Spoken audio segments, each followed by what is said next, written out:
Translation: dwelling in a safe and solitary place, his mind purified by constant thought of me, the sage should concentrate on the soul alone, realizing it be non-different from me. For one who is engaged exclusively in the devotional service of the Lord in one of the five principal relationships to be known as a pure Vaiṣṇava, because of his advanced stage of love of God, and a pure devotee is able to constantly chant the glories of the Lord without material hindrance. He is not interested in anything except Lord Kṛṣṇa, and never considered himself to be qualitatively different from the Lord. One who is still attracted by the gross material body and subtle material mind, which cover the eternal soul, continues to see himself as different from the Supreme Personality of Godhead. This misconception is due to false identification with matter. With senses purified of material contamination, one must serve the Lord, who is the master of all senses, and thus one's devotional service is considered free from discrepancy. One who ignores the injunction of Vedic literature uselessly wastes his defense activity in illusory material activities. He falsely considers himself to be different from Lord Kṛṣṇa, and therefore imagines he possesses an interest independent of the Lord's interests. There is no possibility that such a person can achieve steadiness in life, because the material field of action is constantly being shifted and transformed by the disturbing influence of time. If a devotee begins to cultivate an interest apart from the loving service of the Lord, his meditation on his oneness with the Lord will be disturbed and overturned. When the mind deviates from the feet of the Lord, the duality of material nature again becomes prominent within the mind, and one resumes a work program based on the three modes of material nature. One who is not fixed in one's own relationship with the Supreme Lord cannot be fearless or steady and is deprived of the shelter of Lord Kṛṣṇa. Therefore, one should seriously contemplate, as described in this verse, one's identity as a small particle of consciousness, not different from the Supreme Consciousness of Lord Kṛṣṇa. Thus, one should remain steady in Kṛṣṇa consciousness. So this continues the description of the vanaprastha. இது வானப்பிரஸ்தத்தின் வர்ணனையை தொடர்கிறது. And here it says again, in a solitary place he should reside. அவர் ஒரு தனிமையான இடத்தில் வசிக்க வேண்டும். And he begins to meditate on atma. ஆத்மாவின் மேல் அவர் தியானிக்க ஆரம்பிக்கிறார். So this is quite similar to the impersonalist, the atma-jnani. இது ஒரு அருவவாதியாகிய ஞானி என்ன செய்வாரோ அதை ஒத்திருக்கிறது. And in fact, here it says, abhedena, he's not different from me. பகவான் கூறுகிறார், அவர் என்னிடமிருந்து மாறுபடாதவர் என்று. However, as is, we're talking here about the Bhagavatam, is talking about devotees, we cannot conclude that this is indicating that the vanaprastha should be an impersonalist. ஆனால் பாகவதம் இது பக்தர்களை பற்றி குறிப்பிடுகிறது. எனவே வானப்பிரஸ்தர் ஒரு அருவவாதியாக இருக்க வேண்டும் என்று நாம் தவறாக பொருள் கொள்ளக்கூடாது. And here we see some statement to indicate that it's not actual complete oneness. இங்கே இருக்கக்கூடிய வாக்கியங்களை நாம் சரியாக படிப்போமானால் அது முழுமையாக பகவானுடன் ஒன்றாவது என்பதை குறிப்பிடவில்லை என்று அறிவோம். Because it also says mad-bhāva-vimalāśayaḥ, his consciousness or his heart is pure and concentrated on the love of the Lord. mad-bhāva-vimalāśayaḥ என்னும் பதத்தின் மூலமாக இங்கு தூய்மையான மனத்துடன் பகவானின் மேல் ஒரு அன்பின் அடிப்படையில் அவர் மிக நெருக்கமாக இருக்கிறார் என்று பொருள்படுகிறது. So if we're talking about oneness, complete oneness, then there's no idea of bhava or prema or anything like that. முழுமையாக ஒருமை என்று நாம் கொள்வோமானால் அங்கு பாவத்துக்கோ பிரேமைக்கோ அன்பிற்கோ இடமில்லாமல் போகும். Nevertheless, generally the devotees aren't meditating on any sort of oneness. பொதுவாக நாம் பார்ப்போமானால் பக்தர்களுடைய தியானமும் கூட பகவானுடைய ஒருமையின் அடிப்படையில் தான் இருக்கிறது. Instead, they're meditating on service to the Lord. ஆனால் பகவான் மேல் சேவை என்னும் பாவத்தில் அந்த தியானம் செய்யப்படுகிறது. However, at the same time, we should understand that the jiva is not completely different from the Lord. அதே சமயத்தில் ஜீவாத்மா பகவானிடமிருந்து முழுமையாக வேறுபட்ட ஒன்றல்ல என்பதை புரிந்து கொள்ள வேண்டும். There is some similarity. சில ஒற்றுமைகள் இருக்கின்றன. The similarity is there in the sense that the jiva is conscious like the Lord. அந்த ஒற்றுமைகள் என்னவென்றால் ஜீவாத்மாவும் பகவானைப் போல உணர்வுள்ளவராக இருக்கிறார். And has a capacity to experience bliss. ஆனந்தத்தை அனுபவிக்கக்கூடிய சக்தி அவருக்கு இருக்கிறது. So in that sense there is similarity. இந்த வகையில் ஒற்றுமை நிலவுகிறது. It's because of the similarity that we can have a relationship. இந்த ஒற்றுமையின் காரணமாக அவர்கள் ஒரு நல்ல உறவை வளர்க்க முடியும். If there's no similarity, how can we have a relationship? பகவானோடு எந்த ஒற்றுமையும் இல்லை என்றால் எவ்வாறு நாம் ஒரு உறவை வளர்க்க முடியும்? Of course, in the material world, we are atma, but we're related to a body. We relate with material objects, but that relationship is very temporary. பௌதிக உலகத்திலும் கூட நாம் உடல் மற்றும் ஜட பொருட்களின் அடிப்படையில் உறவுகளை வளர்த்துக் கொள்கிறோம். ஆனால் அவை எல்லாம் தற்காலிகமானவை. And very definitely, we can't establish a loving relationship with anything material. எப்படி இருந்தாலும் பௌதிகமான ஒரு பொருளுடன் ஒரு அன்பான உறவை வளர்த்து நிலையான உறவை வளர்ப்பது என்பது இயலாத காரியம். And we see in the material world, the more similarity between persons, the more easy it is for them to establish a relationship. பௌதிக உலகத்திலும் பார்க்கிறோம், யார் இருவருக்கு இடையே அதிக ஒற்றுமை இருக்குமோ அவர்களிடையே உறவு வளர்வதற்கு சாத்தியக்கூறுகள் அதிகமாகின்றன. And therefore people establish relationships with other people rather than with animals or plants. இதன் காரணமாகத்தான் மனிதர்களுடன் அதிக உறவை வளர்க்கிறார்களே தவிர தாவரங்களுடனோ ஜடப்பொருள்களுடனோ இல்லை. So this becomes our major source of relationships, other human beings. இது நமது உறவுகளின் மிக உன்னதமான நிலையில் இதர மனிதர்களுடன் தான் நாம் உண்டாக்கி கொள்ள முடிகிறது. And then among human beings, we relate with people who have individual qualities that are similar to ours.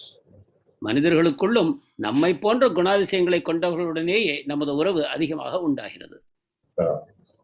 So the same takes place spiritually speaking. இதே விஷயம் ஆன்மீக உலகத்திலும் பொருந்தக்கூடியதாகும். The jiva will relate to another entity who has similarity. ஜீவாத்மா மற்றொரு ஜீவாத்மாவுடன் தன்னுடன் இருக்கக்கூடிய ஒற்றுமையின் அடிப்படையில் உறவுகளை வளர்க்கிறார். So then we relate with another conscious being. இவ்வாறு நம்மை போல உணர்வுள்ள மற்றொரு உயிர்வாழியுடன் நாம் உறவை வளர்க்கிறோம். And we relate to beings who are similar in nature. இயல்பு நம்மை போல இருக்கும் இதர உயிர்வாழியுடன் நாம் உறவை வளர்க்கிறோம். And we develop attraction because of that similarity. அந்த ஒற்றுமையின் விளைவாக நாம் ஒரு கவர்ச்சியையும் வளர்த்துக் கொள்கிறோம். So in this way, the similarity is also essential for establishing a relationship.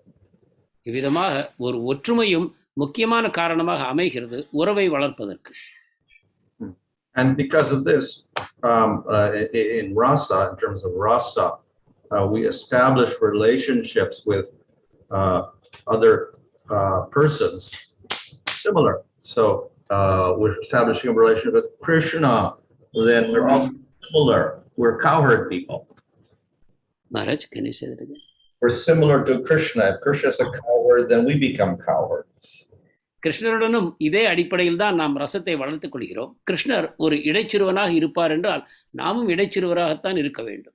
Of course, if we want to live in Dwarka, then we're no longer cowherds. We become Dwarkavasis. நாம் துவாரகையில் வாழ வேண்டும் என்று விரும்பினால் நாம் இடைச்சிறுவர்களாக இருக்க மாட்டோம், துவாரகாவாசிகளாக இருப்போம்.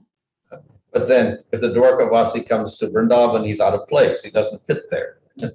ஆனால் அதே துவாரகாவாசி விருந்தாவனத்துக்கு வருவாரானால் அது ஏதோ வேறு இடத்திற்கு வந்ததை போல உணர்கிறார். அவர் அந்த இடத்தில் பொருந்துவதில்லை. What to speak of someone from Vaikuntha? Someone from Vaikuntha comes to Vrindavan, they're very out of place. வைகுண்டத்தில் இருக்கக்கூடிய ஒருவர் பிருந்தாவனத்துக்கு வருவாரானால் இன்னும் அதிகமாக அந்த இடத்திற்கு அவர் பொருந்த மாட்டார். So therefore, in general, people of Vrindavan, they will have cowherd, the forms, cowherd dress, 2 arms. பொதுவாக பிருந்தாவனத்தில் இருக்கக்கூடிய வாசிகளை பார்ப்போமானால் அவர்கள் 2 கரங்களுடன் இருப்பார்கள், இடைச்சிறுவர்களாக இருப்பார்கள், அதற்கான உடைகளை அணிந்திருப்பார்கள். And in this way, they can establish a relationship with Krishna. இவ்விதமாக அவர்கள் கிருஷ்ணருடன் ஒரு உறவை வளர்க்கிறார்கள். So this is the similarity as a basis for a relationship. இவ்வாறு ஒற்றுமைதான் ஒரு உறவுக்கு அடிப்படையாக அமைகிறது. But on the other hand, complete non-difference is very one cannot establish a relationship at all. அதே சமயம் 100க்கு 100 ஒற்றுமை இருக்கிறது என்றால் அப்பொழுது உறவு உண்டாக்குவதற்கு சாத்தியக்கூறே இல்லை.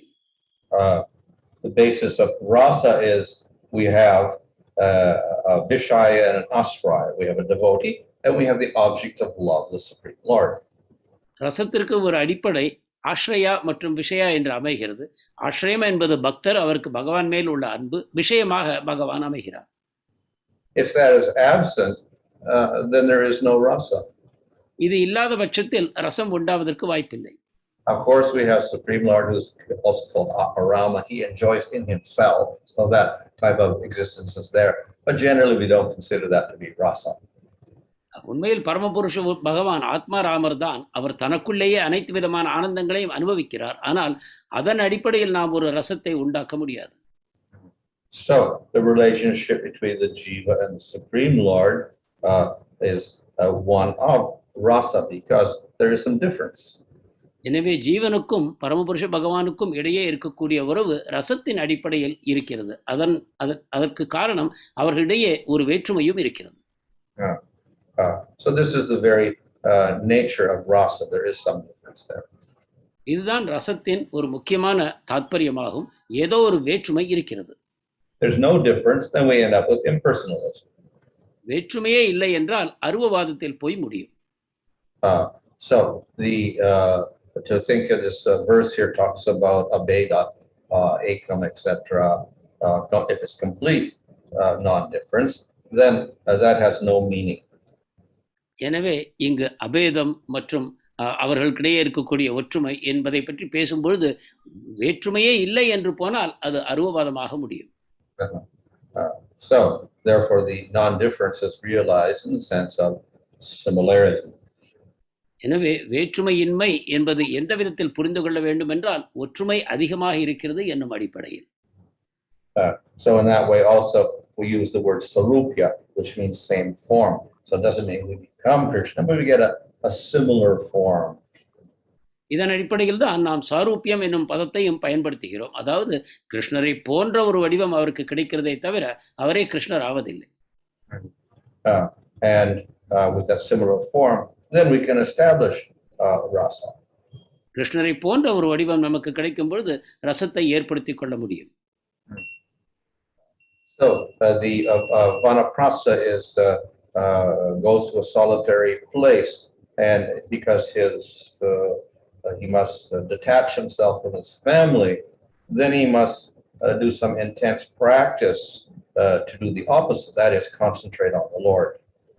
வானப்பிரஸ்தர் தனிமையான இடத்தில் இருக்க வேண்டும் என்றால் குடும்பத்தில் உள்ள உறவுகளை முழுவதுமாக துண்டிக்க வேண்டும். அதற்காக அவர் அதன் எதிர்மறையாக பரமபுருஷ பகவானிடம் மனத்தை கவனம் செலுத்தி உறவை வளர்க்க வேண்டும். And to concentrate on the Lord, then he requires a particular method. பகவானிடம் முழுமையாக கவனம் செலுத்த வேண்டும் என்றால் அதற்கு ஒரு வழிமுறை தேவைப்படுகிறது. So that method is basically meditation. அந்த வழிமுறையாவது தியானமாகும். And in that meditation, then the object of meditation is also the Supreme Lord. அந்த தியானத்தில் எதன் மேல் தியானம் செய்கிறார் என்றால் அதுவும் பரமபுருஷ பகவான் தான். However, if the devotee who is a vanaprastha is not so fixed, then he should also meditate on the atma. ஆனால் வானப்பிரஸ்தர் முழுமையாக பகவானிடம் நிலை பெறவில்லை என்றால் அவர் ஆத்மாவின் மேலும் தியானம் செய்ய வேண்டும். And by doing that, then at least he established he's different from the material body. இதை செய்வதன் மூலமாக குறைந்தபட்சமாக தான் சரீரத்திலிருந்து வேறுபட்டவன் என்பதை அவர் உணர்ந்து கொள்ளலாம். So at the same time, as we see here, it's not only concentrating on Atma, because it also says mad-bhāva-vimalāśayaḥ. He also is concentrating on the Supreme Lord. மேலும் இங்கு கூறப்படுகிறது அவர் ஆத்மாவில் மட்டும் தியானம் செய்வதில்லை, அதே சமயத்தில் பரமபுருஷ பகவான் மேலும் அவர் மிகுந்த அன்புடன் தியானம் செய்கிறார். So we can never think of the vanaprastha as completely impersonalist. எனவே வானப்பிரஸ்தர் என்பவர் முழுக்க முழுக்க அருவவாதி என்று நாம் முடிவுக்கு வர முடியாது. So the devotees, of course, generally don't think in terms of this oneness. பக்தர்கள் பொதுப்படையாக இந்த பகவானுடன் நான் ஒன்று என்னும் விதத்தில் அவர்கள் தியானம் செய்வதில்லை. And that is because, as devotees, generally that similarity is always accepted. ஏனென்றால் பக்தர்களை பொறுத்தவரை பகவானுடன் இருக்கக்கூடிய ஒற்றுமை ஏற்கப்பட்டு விட்டது. In other words, we're cultivating a relationship with Krishna. So naturally we concentrate on Krishna's pastimes. வேறு விதத்தில் சொல்ல வேண்டும் என்றால் கிருஷ்ணருடன் நமது உறவை வளர்க்க நாம் முயற்சி செய்து கொண்டிருக்கிறோம். அப்படியானால் அவருடைய லீலைகளின் மேல் நாம் தியானம் செய்கிறோம். But of course, in raganuga bhakti, then we concentrate on our particular form and relation to Krishna. Raganuga பக்தியை பொறுத்தவரை நம் பகவானுடன் தொடர்பில் நம்முடைய உண்மையான ஸ்வரூபம் என்னவோ அதில் நாம் கவனம் செலுத்துகிறோம். But in that form also there is similarity, because whatever form you have, it's also a cowherd form. அந்த வடிவமும் பகவானுடன் ஒற்றுமை உள்ளதாக இருக்கிறது, ஏனென்றால் அதுவும் ஒரு இடைச்சிறுவனுடைய வடிவமாகத்தான் இருக்கிறது. So that naturally that similarity is there. எனவே இயல்பாகவே அந்த ஒற்றுமை அமைகிறது.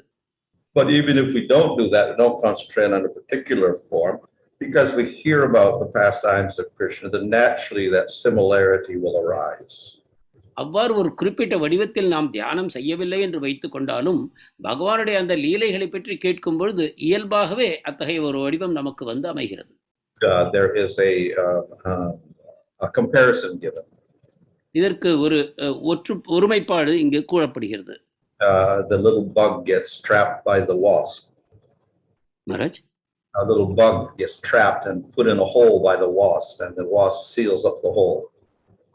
ஒரு குளவியானது ஒரு சிறு பூச்சியை எடுத்துக்கொண்டு வந்து ஒரு கூண்டிற்குள் வைத்து அதை மூடிவிடுகிறது.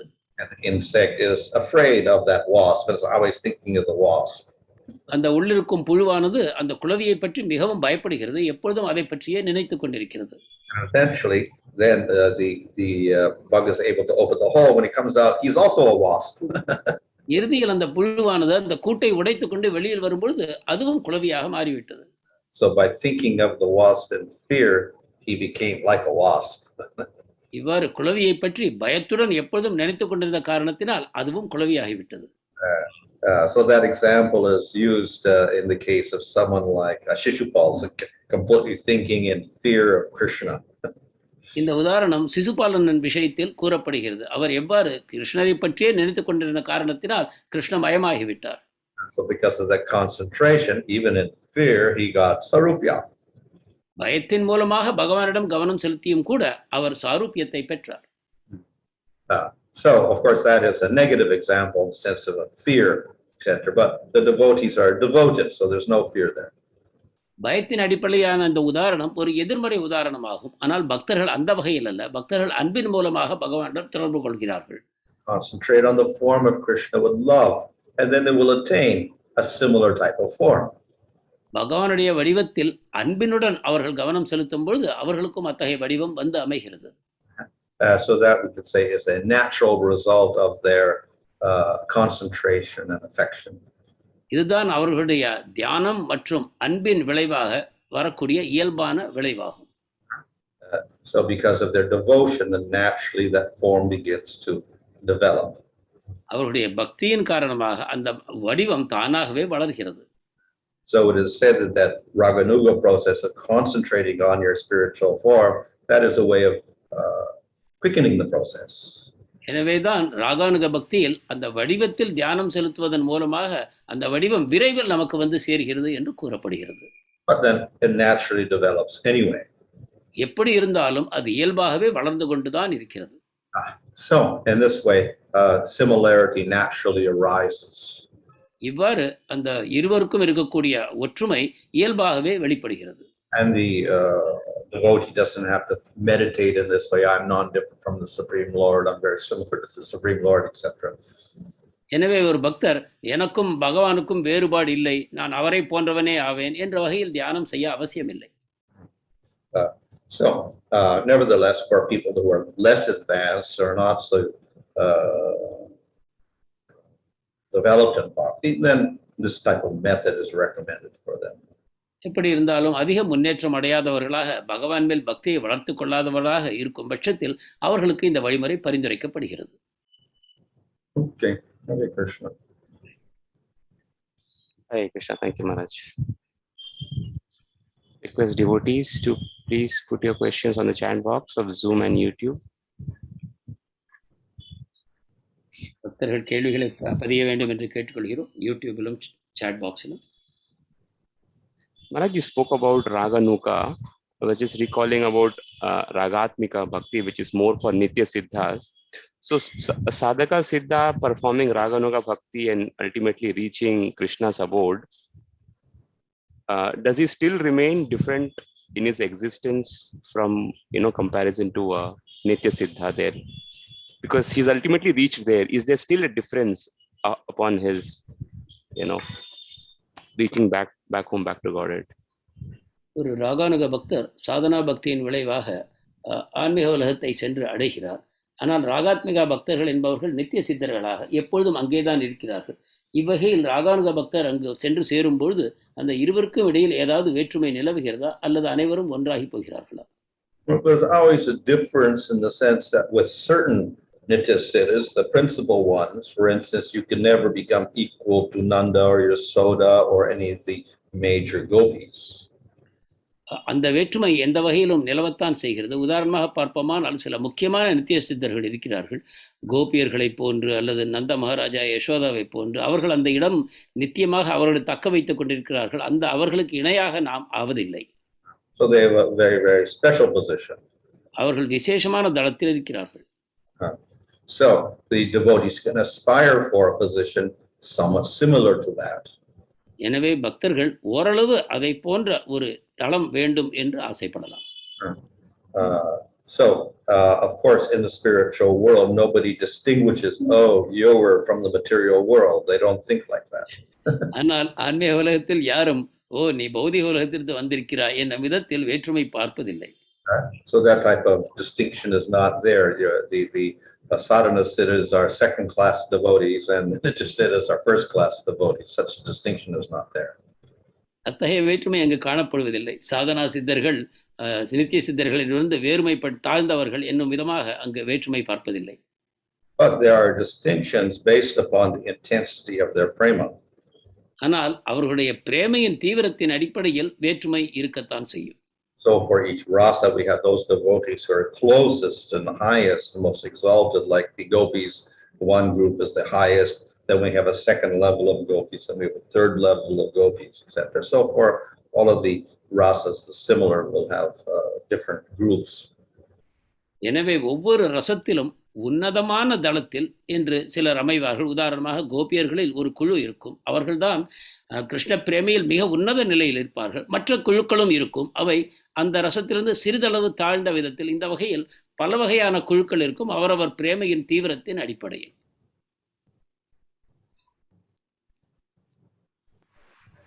Thank you, Maharaj. There are questions here. I'm just going to read out. A mad-bhāva devotee is said to be one who has no interest separate from the Lord.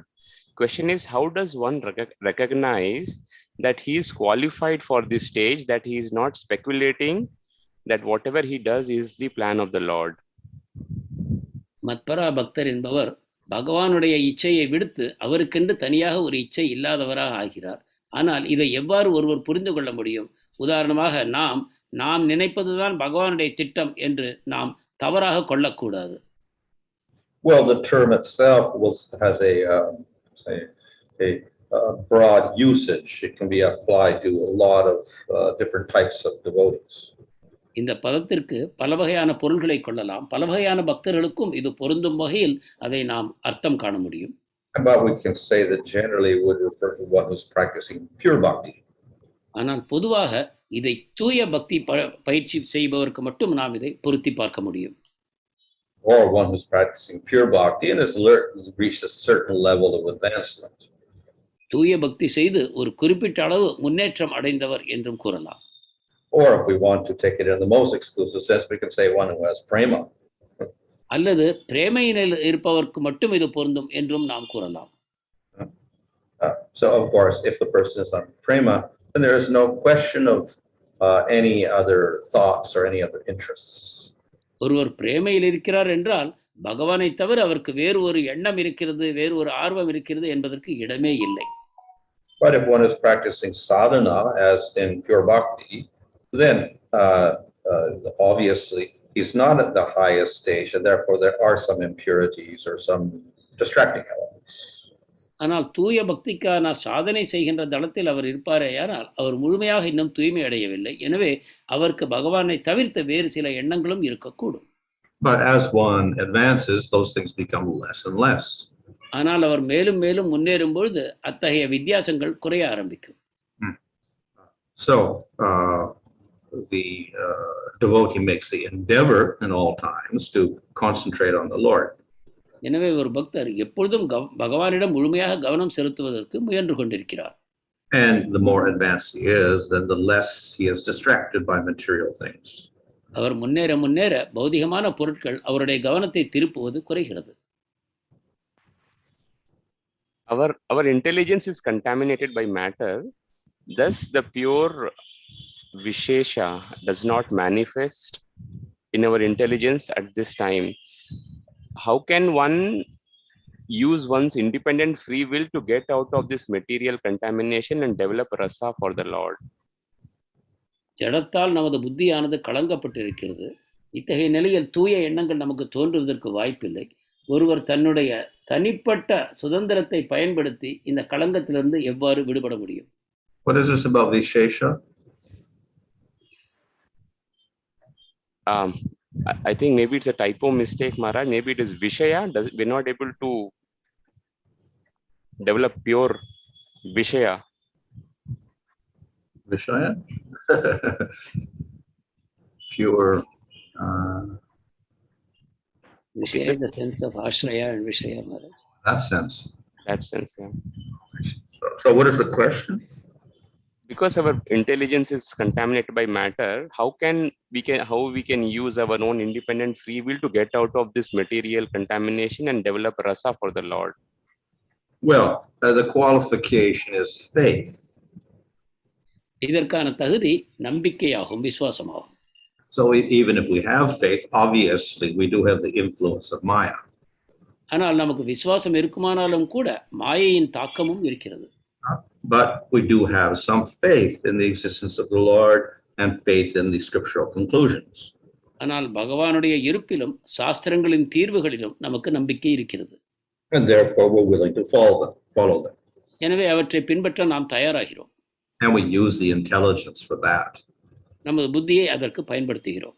So we can say if we have faith, then our intelligence to some degree is also spiritualized. எனவே நமக்கு நம்பிக்கை இருக்கும் பட்சத்தில் நமது புத்தியும் கூட ஓரளவு ஆன்மீக தளத்தை அடைகிறது என்று நாம் கூறலாம். And the more one advances, then the more we can utilize his intelligence for Krishna. ஒருவர் முன்னேறும் பொழுது தன்னுடைய புத்தியை மேலும் மேலும் அதிகமாக கிருஷ்ணருக்காக பயன்படுத்த முடியும். Do Gyanis achieve Supreme Lord by meditation only? What kind of form do they take in the spiritual world if they do? ஞானிகள் அவர்களது தியானத்தின் மூலமாகவே பகவானை அடைகிறார்களா? அப்படியானால் அவர்கள் ஆன்மீக உலகத்தில் எத்தகைய வடிவத்தை பெறுகிறார்கள்? The Gyanis are only concentrating on Atma. That's what they attain. They become Atma in Brahman. ஞானிகள் ஆத்மாவில் தான் கவனம் செலுத்துகிறார்கள். எனவே அதைத்தான் அவர்கள் அடைகிறார்கள், அதாவது பிரம்மனை அடைகிறார்கள். If they don't think of the Lord, they will never attain the Lord. பகவானை பற்றி நினைக்காத பட்சத்தில் அவர்கள் பகவானை அடைவதற்கு வாய்ப்பில்லை.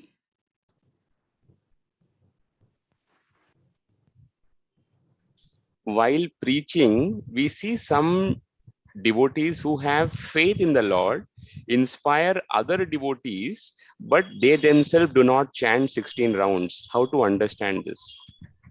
பிரச்சாரத்தின் பொழுது சில நம்பிக்கையுள்ள பக்தர்கள் பிறரிடம் அந்த நம்பிக்கையை தூண்டுவதை நாம் காண்கிறோம். ஆனால் அவர்களே கூட 16 மாலை செய்வதில்லை. இதை எவ்வாறு புரிந்து கொள்வது?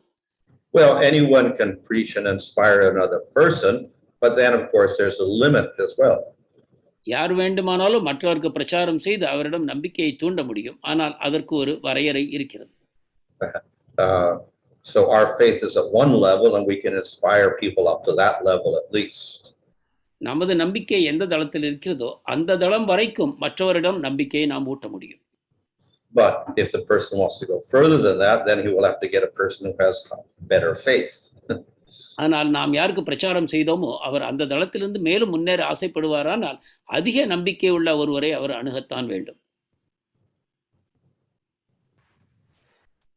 Regarding similarity is essential for the relationship. When scripture says one should associate with like-minded devotees, what does it actually mean? சாஸ்திரங்கள் நம்மை போன்ற தளத்தில் இருக்கக்கூடிய மற்ற பக்தர்களுடன் நாம் உறவு கொள்ள வேண்டும் என்று கூறுகிறது.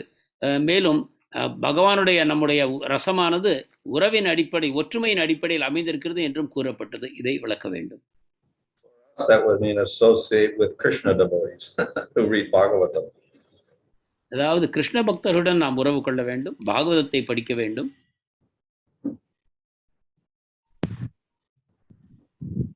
In the Bhagavad Gita, Lord Kṛṣṇa talks about being situated in the self. What exactly does this mean?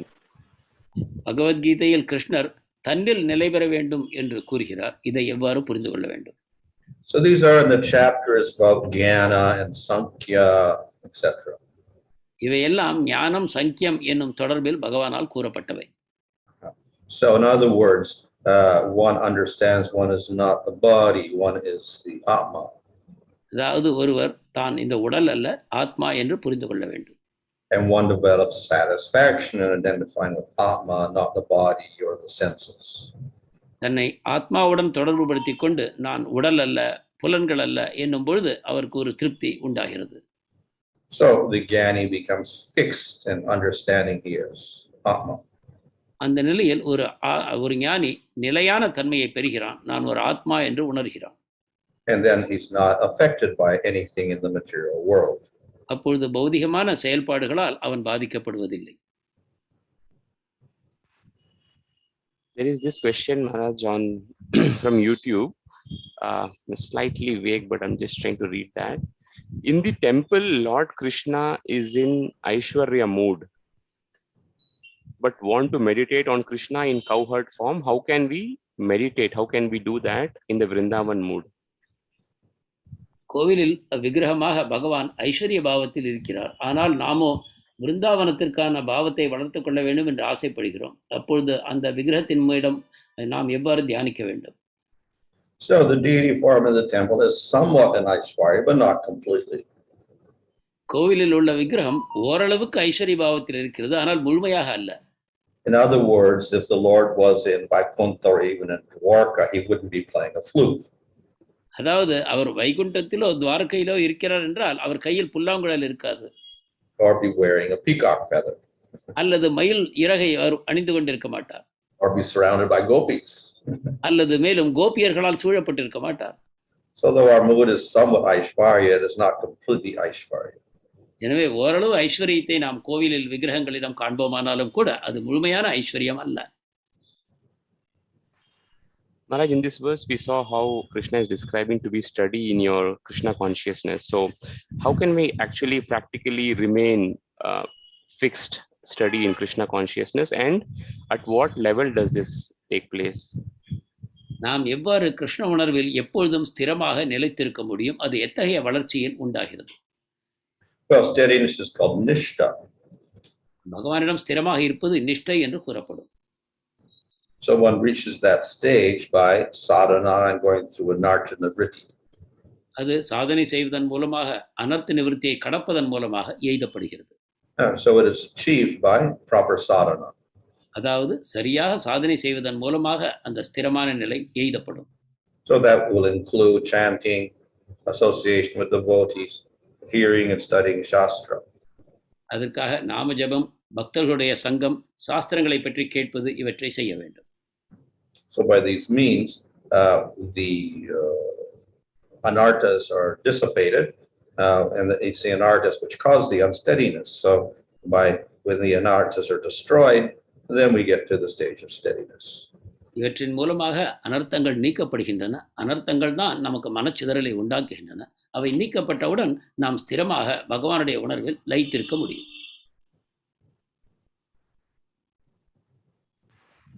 Maharaj, excuse me, regarding constantly fixed in the thought of the Lord, can we say that even a devotee at the stage of bhava has to constantly hear? And if he lives in a secluded place as described in this verse, how can he engage in such hearing? தொடர்ந்து பகவானுடைய நிலை பெற வேண்டும் என்றால் ஒருவர் பாவ நிலையில் இருக்க வேண்டும் என்று பொருள்படுகிறது. அந்த நிலையிலும் கூட ஆனால் பகவானை பற்றி தொடர்ந்து அவர் கேட்டுக்கொண்டிருக்க வேண்டும். அவர் பாவ நிலையில் தனிமையாக இருப்பாரானால் இவ்வாறு பகவானை பற்றி கேட்பதற்கு வாய்ப்புகள் எவ்வாறு உண்டாகும்? So one on the stage of bhava is no longer practicing, so his activities are actually impelled by his attraction to Krishna. பாவ நிலையில் இருப்பவர் சாதனா பக்தி தளத்தை கடந்து விட்டார். எனவே அவர் செய்யக்கூடிய அனைத்தும் கிருஷ்ண பிரேமையினால் தூண்டப்பட்டு அவர் இயல்பாக அவை நிகழ்கின்றன. And thus his thoughts are always automatically thinking of Krishna. எனவே அவர் எண்ணங்கள் எல்லாம் இயல்பாகவே கிருஷ்ணரையே நினைத்துக் கொண்டிருக்கின்றன. As for hearing, of course, if he practices this type of isolation, be completely alone, then all he can do is do smaranam. He can remember the pastimes, remember the scriptures. கேட்பதை பொறுத்தவரை இத்தகைய தனிமையை ஒருவர் நாடி தன்னந்தனியாக இருப்பாரேயானால் அவர் கேட்க முடியாது. ஆனால் ஸ்மரணம் பகவானை பற்றி எப்பொழுதும் நினைக்கக்கூடியதை அவர் பயிற்சி செய்யலாம். But if we consider being alone to mean simply not being with materialists, then he can associate with devotees. ஆனால் தனியாக இருப்பது என்பது பௌதிகவாதிகளிடமிருந்து பிரிந்து இருப்பது என்னும் அடிப்படையில் நாம் பொருள் கொள்வோமானால் அவர் எப்பொழுதும் பக்தருடைய சங்கத்தை எடுத்துக்கொள்ளலாம். And that person will be very attracted to hearing the topics of Krishna from devotees. அத்தகைய நபருக்கு பக்தர்களிடமிருந்து கிருஷ்ணரை பற்றி கேட்பதில் மிக மிக ஆர்வம் இருக்கும். Maharaj, just to follow up on this point, staying in a secluded place without the association of devotees, we see pastimes of like Bharat Maharaj. He is such an exalted example, but then he also got deviated slightly. Maybe that's a pastime of the Lord Maharaj, but is that also practically advisable? பாவ நிலையில் இருந்தும் கூட பரத் மகாராஜர் பக்தருடைய சங்கம் இல்லாததனால் வீழ்ந்து போனார் என்பதை காண்கிறோம். இது நமக்கு ஒரு எச்சரிக்கையாக எடுத்துக்கொள்ள வேண்டுமா? Well, for devotees in general, no. பொதுவாக பக்தர்களுக்கு அது அவசியம் இல்லை. So in that sense, we don't literally follow these instructions for the vanaprastha. எனவே பக்தர்கள் என்னும் தளத்தில் நாம் வானப்பிரஸ்தர்களுக்காக கூறப்பட்ட வழிமுறைகளை பின்பற்றுவதில்லை.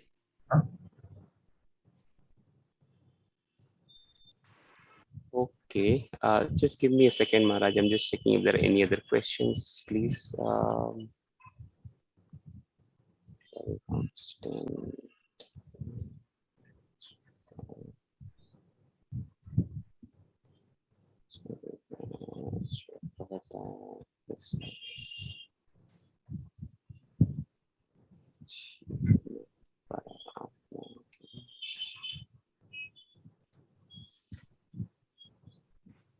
Yes, that is it for today. Thank you so much, Maharaj. Pranams. Hare Krishna. ग्रंथराज Shrimad Bhagavatam की जय, जगत गुरु शिला प्रभुपाद की जय, हिज होलिनेस मनु स्वामी महाराज की जय, गौर प्रेमानंदे, हरि हरि बोल. So just a quick check, on today's participants, somebody had joined with the name admin, with the picture of Krishna. So I would request, please, your name, appropriate name, followed by your bhakti vriksha, so that it's easy for us, and that's the protocol to join here. So kindly adhere to that. Admin என்ற பெயரில் ஒருவர் இணைந்திருக்கிறார், ஒரு பக்தர். தயவு செய்து